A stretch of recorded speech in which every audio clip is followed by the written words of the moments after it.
ಎರಡನೇ ಸುದ್ದಿ ಕಡೆಗೆ ಹೋಗೋಣ.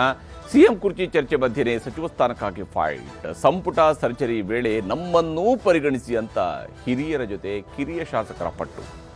ಬೈ ಎಲೆಕ್ಷನ್ ಅಸ್ತ್ರ ಬಿಟ್ಟರು ಮುಖ್ಯಮಂತ್ರಿ. ಇದುವೇ ಚದುರಂಗದ ಎರಡನೇ ಸ್ಟೋರಿ, ಸೀನಿಯರ್ಸ್ ವರ್ಸಸ್ ಜೂನಿಯರ್ಸ್. 20 ಜನ ಹೊಸ ಮುಖಗಳಿಗೆ ಅವಕಾಶ ಮಾಡಿಕೊಡ್ಬೇಕು ಅಂತೇಳಿ ಮುಖ್ಯಮಂತ್ರಿಗಳನ್ನ ಭೇಟಿ ಮಾಡಿ ಇವತ್ತು ನಾವು ಮನವಿಯನ್ನ ನಾವೆಲ್ಲ 40 ಜನ ಸೇರಿ ಕಳಿಸಿದ್ದೀವಿ.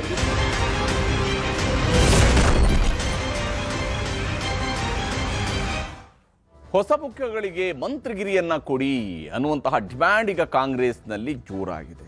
ಹಳೆ ಮುಖ್ಯಗಳಿಗೆ ಮಂತ್ರಿಗಿರಿಯನ್ನ ಪಡ್ಕೊಂಡಂಥವ್ರು ಮಂತ್ರಿಗಿರಿ ಇರೋ ತನಕ ಎಲ್ಲರೂ ಕೂಡ ಪೈಪೋಟಿ ಭಾಳ ಜೋರಾಗಿದೆ. ಆದರೆ ಮಂತ್ರಿ ಗಿರಿ ಸಿಕ್ಕಿದ ಮೇಲೆ ಏನು ಪರಿಸ್ಥಿತಿ ಆಗುತ್ತೆ ಅಂದರೆ ವಿಧಾನಸಭೆಯಲ್ಲಿ ಹೋಗಿ ಉತ್ತರ ಕೊಡೋದಕ್ಕೂ ಕೂಡ ಮಂತ್ರಿಗಳು ಬಂದಿರೋದಿಲ್ಲ. ಇದರಿಂದಾಗಿ ಸ್ಪೀಕರೇ ಸಭಾತ್ಯಾಗ ಮಾಡಬೇಕಂತ ಪರಿಸ್ಥಿತಿ ನಿರ್ಮಾಣ ಆಗಿತ್ತು. ಉತ್ತರ ಕೊಡಬೇಕಾಗಿರ್ತಕ್ಕಂತಹ ಮಂತ್ರಿಗಳು ಇಲಾಖೆಯವರು ಉತ್ತರವನ್ನೇ ಕೊಡದೆ ಕೂತ್ಕೊಂಡ್ರೆ ಏನಾಗ್ಬೋದು? ಸಿಎಂ ಕುರ್ಚಿ ಚರ್ಚೆಯ ಮಧ್ಯೆನೇ ಮಂತ್ರಿಗಿರಿಗಾಗಿ ಬಹಳ ದೊಡ್ಡ ಪೈಪೋಟಿ ನಡೀತಾ ಇದೆ. ತಮ್ಮನ್ನೂ ಕೂಡ ಪರಿಗಣಿಸಿ ಅಂತ ಹಿರಿಯ ಮತ್ತು ಕಿರಿಯ ಶಾಸಕರುಗಳು ದುಂಬಾಲು ಬೀಳ್ತಾ ಇದ್ದಾರೆ. ಸಿಎಂ ಭೇಟಿಯಾಗಿ ಪಟ್ಟು ಹಾಕಿದ್ದಾರೆ ಹಿರಿಯ ಶಾಸಕರುಗಳು.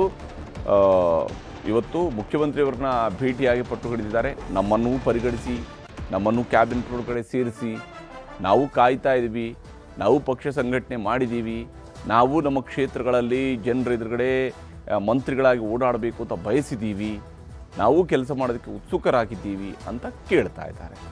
ಹೀಗೆ ಶಾಸಕರು ಏನೆಲ್ಲ ಡಿಮ್ಯಾಂಡನ್ನು ಹಾಗಾದರೆ ಮುಖ್ಯಮಂತ್ರಿಯವರ ಮುಂದೆ ಇದೆ ನೋಡಿ. ಮುಖ್ಯಮಂತ್ರಿಯವರು ಒಬ್ಬರೇ ಕೂತ್ಕೊಂಡು ಇವರೆಲ್ಲರನ್ನ ತನ್ನ ಮುಂಭಾಗದಲ್ಲಿ ಕೂರಿಸ್ಕೊಂಡು ಹಿರಿಯ ಶಾಸಕರುಗಳ ಅಹವಾಲುಗಳನ್ನು ಕೇಳ್ಕೊಂಡಿದ್ದಾರೆ. ಅದರಲ್ಲಿ ಬಹಳಷ್ಟು ಜನ ಶಾಸಕರುಗಳು 3 ಬಾರಿ 4 ಬಾರಿ 5 ಬಾರಿ ಶಾಸಕರಾಗಿರ್ತಕ್ಕಂತಹ ನಾಯಕರುಗಳು ಇದ್ದಾರೆ. ಎನ್ ಎ ಹ್ಯಾರಿಸ್ ಇದ್ದಾರೆ, ಅಪ್ಪಾಜಿ ನಾಡಗೌಡರು 6 ಬಾರಿ ಶಾಸಕರಾಗಿದ್ದಾರೆ, ಅಲ್ಲಿ ತನ್ವೀರ್ ಸೇಠ್ ಇದ್ದಾರೆ, ನಾರಾಯಣಸ್ವಾಮಿ ಅವರಿದ್ದಾರೆ ಬಂಗಾರಪೇಟೆ.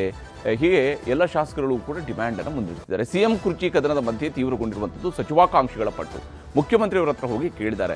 ಸಿಎಂ ಸಿದ್ದರಾಮಯ್ಯ ಸೇರಿದಂತೆ ಹೈಕಮಾಂಡ್ ಮೇಲೆ ಒತ್ತಡ ಹಾಕುವಂಥದ್ದು ಅವರ ಕಾರ್ಯತಂತ್ರದ ಭಾಗ. ಅದರ ಮೊದಲ ಹಂತದಲ್ಲಿ ಅವರು ಮುಖ್ಯಮಂತ್ರಿಯವರನ್ನ ಭೇಟಿಯಾಗಿದ್ದಾರೆ.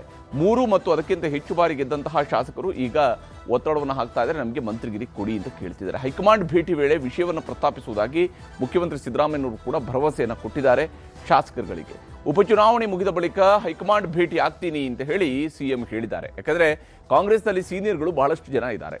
ಹೀಗಿರುವಾಗ ಹೇಗೆ ಮಂತ್ರಿಗಿರಿ ಕೊಡ್ತಾರೆ ಅಂದರೆ ಹೈಕಮಾಂಡ್ ಭೇಟಿಯಾಗಿ ಮನವಿ ಸಲ್ಲಿಸುವಂತೆಯೂ ಕೂಡ ಮುಖ್ಯಮಂತ್ರಿಯವರು ಕೂಡ ಸಲಹೆಯನ್ನು ಕೊಟ್ಟಿದ್ದಾರೆ. ನೀವು ಕೂಡ ಹೋಗಿ ಮಾತನಾಡಿ, ನಾನು ಮಾತಾಡ್ತೇನೆ ಅಂತೇಳಿ. ಏಪ್ರಿಲ್ 11ಕ್ಕೆ ಹೈಕಮಾಂಡ್ ಭೇಟಿ ಮಾಡೋದಕ್ಕೆ ಶಾಸಕರುಗಳು ನಿರ್ಧರಿಸಿದ್ದಾರೆ. ಕರ್ನಾಟಕದಲ್ಲಿ ಬೈ ಎಲೆಕ್ಷನ್ನ ವೋಟಿಂಗ್ ಎಲ್ಲ ಮುಗಿದ ನಂತರ ಹೋಗಿ ಭೇಟಿ ಆಗ್ತೀವಿ. ಈಗಾಗಲೇ ಡಿನ್ನರ್ ಸಭೆ ಮಾಡಿ ಒಗ್ಗಟ್ಟನ್ನು ಪ್ರದರ್ಶಿಸಿದ್ದಾರೆ ಶಾಸಕರುಗಳು. ಡಿನ್ನರ್ ಸಭೆಯನ್ನು ಮಾಡಿದ್ದಾರೆ, ಒಗ್ಗಟ್ಟು ಪ್ರದರ್ಶಿಸಿದ್ದಾರೆ. ನಾವೆಲ್ಲ ಒಂದಾಗಿದ್ದೀವಿ, ಜೊತೆಯಾಗಿದ್ದೀವಿ, ಮಂತ್ರಿ ಆಗುವುದಕ್ಕೆ ಅವಕಾಶ ನಮಗೆ ಸಿಗಬೇಕು ಅಂತ ಕೇಳ್ತಾ ಇದ್ದಾರೆ. ಹೀಗೆ ಸೀನಿಯರ್ ಟೀಮ್ನಲ್ಲಿ ಇದ್ದಂಥವ್ರು ಯಾರೆಲ್ಲ, ಎಸ್ ಸಿ ಬಾಲಕೃಷ್ಣ ಮಾಗಡಿ ಶಾಸಕರು, ಇವರು JDS ಮತ್ತು ಕಾಂಗ್ರೆಸ್ನಿಂದ ಕೂಡ ಶಾಸಕರಾದಂತೆ. ಎನ್ ಎ ಹ್ಯಾರಿಸ್ 2008ರಿಂದ ಶಾಸಕರಾಗಿದ್ದಾರೆ ಶಾಂತಿನಗರದಿಂದ. ಅಶೋಕ್ ಪಟ್ಟಣ್ 2008ರಿಂದ ಒಟ್ಟು 3 ಬಾರಿ ಶಾಸಕರಾಗಿದ್ದಾರೆ. ಷಡಕ್ಷರಿ ತಿಪ್ಟೂರು ಶಾಸಕರು, ಹೊನ್ನಾಳಿಯಿಂದ ಶಾಂತನಗೌಡರು, ಇನ್ನು SN ನಾರಾಯಣಸ್ವಾಮಿ ಬಂಗಾರಪೇಟೆ ಶಾಸಕರು, ಇವರೆಲ್ಲರೂ ಕೂಡ ಸೀನಿಯರ್ಗಳಿದ್ದಾರೆ. MY ಪಾಟೀಲ್ ಅಫಜಲ್ಪುರದ ಶಾಸಕರು, ಹಾಗೆಯೇ ರಘುಮೂರ್ತಿ ಚಳ್ಳಕೆರೆ ಶಾಸಕರು, ಮಹಾಂತೇಶ್ ಕೌಜಲಗಿ ಬೈಲಹೊಂಗಲ ಶಾಸಕ, ಇವರೆಲ್ಲರೂ ಕೂಡ ಮನವಿಯನ್ನು ಮಾಡ್ಕೊಂಡಿದ್ದಾರೆ. ಮುಖ್ಯಮಂತ್ರಿಯವರಿಗೆ ಭೇಟಿಯಾಗಿ ತಮಗೂ ಅವಕಾಶವನ್ನು ಕೊಡಿ ಅಂತ ಕೇಳಿದ್ದಾರೆ. ಇದರ ಸಂದರ್ಭದಲ್ಲಿ ಜೂನಿಯರ್ಗಳು ಕೂಡ ಡಿಮ್ಯಾಂಡ್ ಮುಂದಿಟ್ಟಿದ್ದಾರೆ. ಜೂನಿಯರ್ಗಳು, ಸೀನಿಯರ್ಸ್ ಮಾತ್ರವಲ್ಲ, ಜೂನಿಯರ್ ಶಾಸಕರಿಂದಲೂ ಕೂಡ ಮಂತ್ರಿಗಿರಿಗೆ ಈಗ ಒತ್ತಾಯ ಶುರುವಾಗಿದೆ. ಅವ್ರಿಗೆ ಮಾತ್ರ ಯಾಕೆ, ನಮಗೂ ಒಂದು 5 ಸೀಟ್ ಕೊಡಿ ಅಂತ ಆಲ್ರೆಡಿ ಅವರು ಒಂದು ಪತ್ರ ಬೇರೆ ಬರೆದಿದ್ರು. ಸಂಪುಟ ಸೇರೋದಕ್ಕೆ ಕಾಂಗ್ರೆಸ್ನ ಹಿರಿಯರ ಜೊತೆಗೆ ಕಿರಿಯರಿಂದಲೂ ಕೂಡ ಸ್ಪರ್ಧೆ ಶುರುವಾಗಿದೆ. ನಾವು ಇದ್ದೀವಿ ಅಂತ ಹೇಳಿ ಸೀನಿಯರ್ಗಳ ಡಿನ್ನರ್ ಬೆನ್ನಲ್ಲಿ ಜೂನಿಯರ್ಗಳಿಂದಲೂ ಕೂಡ ಡಿನ್ನರ್ ಮೀಟಿಂಗ್ ನಡೆಯೋದಿದೆ. ನಾವು ಒಂದು ಸಭೆ ಮಾಡೋಣ. ರಾತ್ರಿ 7 ಗಂಟೆಗೆ ಸಭೆ ಸೇರ್ತಾ ಇದ್ದಾರೆ ಮೊದಲು ಮತ್ತು 2 ಬಾರಿ ಗೆದ್ದಂತಹ ಶಾಸಕರು. 3ಕ್ಕಿಂತ ಮೇಲಿನವ್ರದ್ದೊಂದು ಟೀಮು, 3ಕ್ಕಿಂತ ಕಡಿಮೆಯವ್ರದ್ದು ಇನ್ನೊಂದು ಟೀಮು. ಕಾಂಗ್ರೆಸ್ನಲ್ಲಿ ನೋಡಿ ಯಾವ ರೀತಿಯಾದಂಥ ಟೀಮ್ಗಳು ರಚನೆ ಆಗ್ತಿದ್ದಾವೆ. ಶಾಸಕ ಶರತ್ ಬಚ್ಚೇಗೌಡ ನೇತೃತ್ವದಲ್ಲಿ ಡಿನ್ನರ್ ಮೀಟಿಂಗ್ ಆಯೋಜನೆ ಮಾಡೋದಕ್ಕೆ ಈಗ ಹೊರಟಿದ್ದಾರೆ. ಸಂಪುಟದಲ್ಲಿ ನಮಗೂ ಅವಕಾಶ ಕೊಡಿ ಅಂತ ಒತ್ತಾಯಿಸುವಂಥದ್ದು ಇವರ ಪ್ಲಾನ್. ನಮಗೂ ಕೂಡ ಅವಕಾಶ ಕೊಡಿ ಅಂತ ಹೇಳಿ.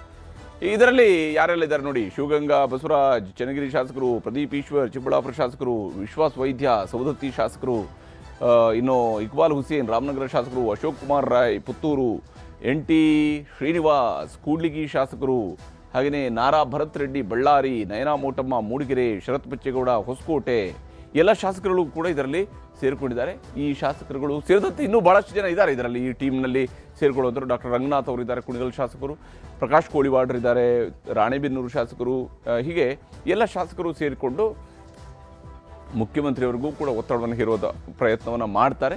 ಸೀನಿಯರು ಮತ್ತು ಜೂನಿಯರ್ಗಳಲ್ಲಿ ಯಾರನ್ನ ಈಗ ಕ್ಯಾಬಿನೆಟ್ಗೆ ಸೇರ್ತಾರೆ ಅನ್ನೋದಕ್ಕಿಂತ ಮುಂಚಿತವಾಗಿ ಕ್ಯಾಬಿನೆಟ್ ಪುನರ್ರಚನೆ ಆಗುತ್ತಾ ಇಲ್ವಾ ಅನ್ನುವಂಥ ಪ್ರಶ್ನೆಗೂ ಕೂಡ ಉತ್ತರ ಸಿಗಬೇಕಾಗಿದೆ ಕಾಂಗ್ರೆಸ್ನಲ್ಲಿ.